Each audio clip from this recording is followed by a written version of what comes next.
Right, how you doing, people? It is the Friday before bank holiday May. Got a day off, lovely job. The sun's out, but there's a little bit of cloud in the sky. So I'm heading to the River Dart.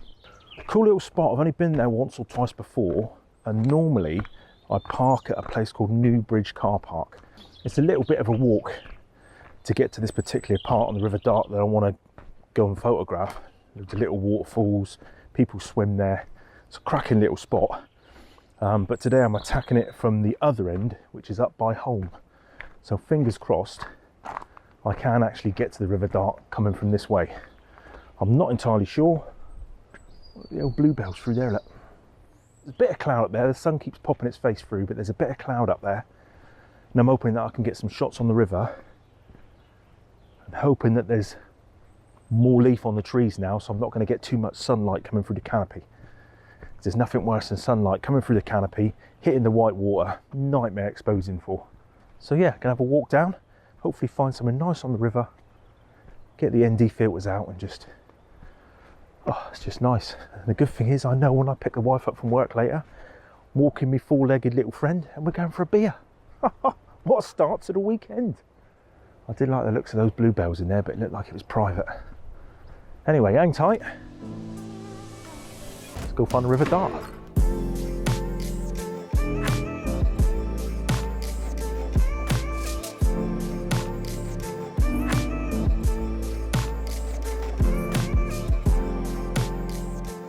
Spot on, people, isn't it? What a walk. Fair to say though, I don't think it's wheelchair friendly. If you've got wheels, not for you, I am afraid.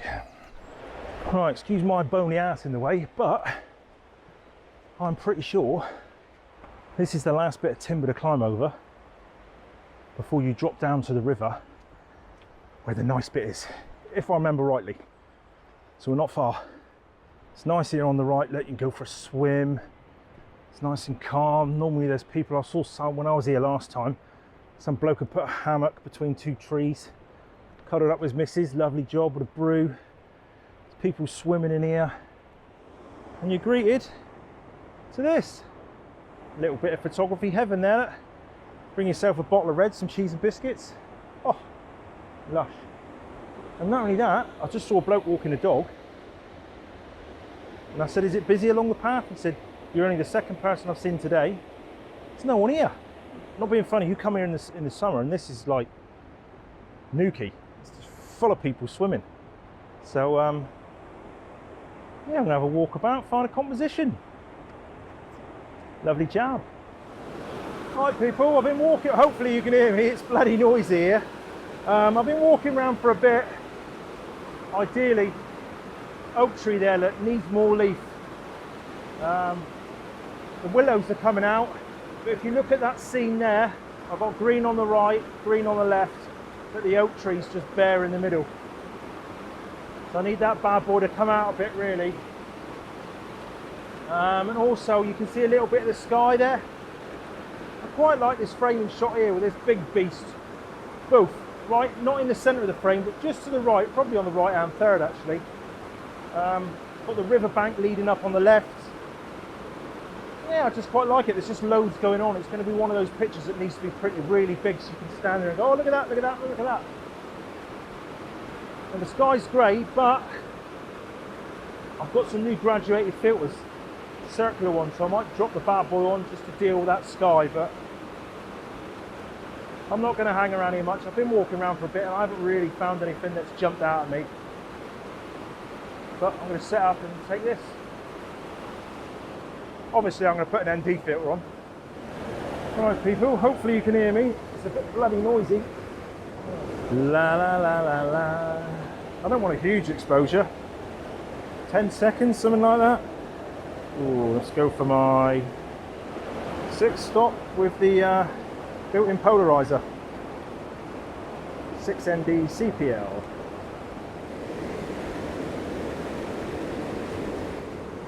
That bright sky. See if we can do something with that bright sky. I haven't used this bad boy yet. Obviously with this filter it's kind of stuck to where it is on there. You can't slide it up and down, but even if it means that I can just put it on and then just readjust my composition a little bit, maybe. Oh, this worked a treat for the sky. Blimey, I'm well impressed with that. When I look at my histogram, I've got a white line going right up the right hand side, which is that sky, I'm afraid. Put that on, it's gone. 8 seconds. Oh, it's a bit bright. So that's the problem when doing longish exposures. All it takes is the sun to go flap. It's like someone's just flashed your scene. It's F13, ISO 100, 5 seconds. My 6-stop with a built-in polarizer and my 1/3 graduated filter to slow the sky down.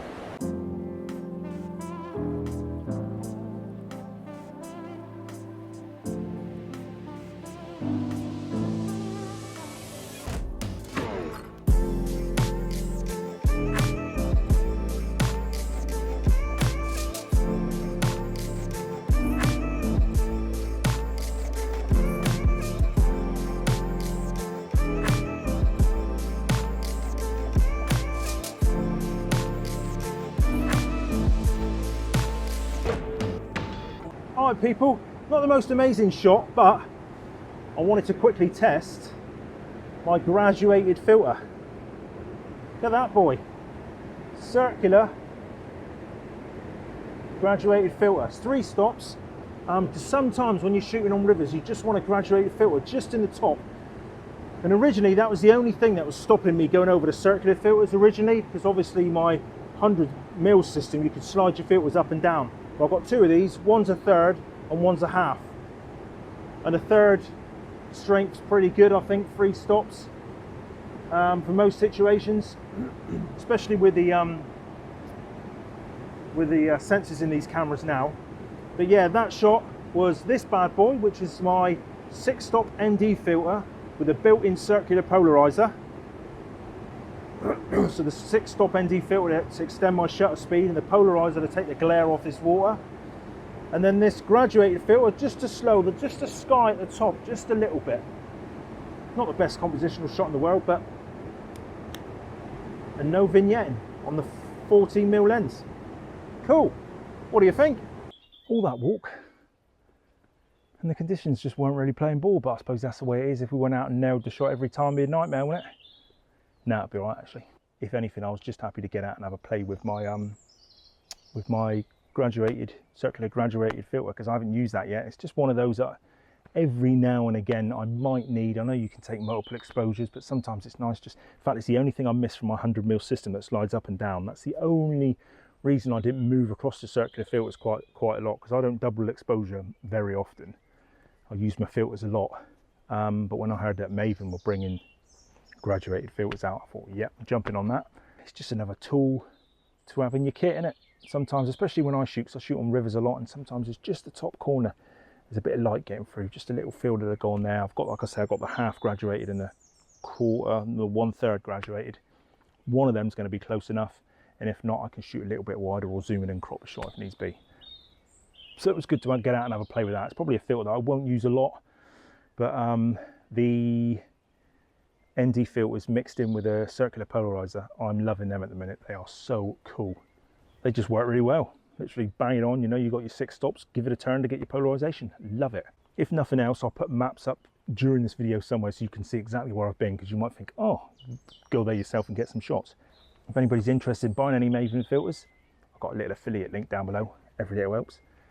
I've got to say, this is, I don't know when this is going to go out. Normally I record sort of the beginning of the week and I release the video within a week. You know, I release every Friday, but I'm kind of about 3 weeks ahead now. So when you see this, trees will probably be full of leaf. It'll probably be midsummer. Might be December, no, my luck, by the time I get this out. But it's the 3rd of May, 4th of May, something like that. And in this last week alone, I've just got 100 subscribers just in 1 week. 100 new people. So I don't know who you are, but cheers for hopping on board. That's cool as. There's not a huge amount of us in here. I've only got like 750, probably 800, no, 760 followers, something like that. at this point, and cool bunch of people, always getting involved, dropping messages.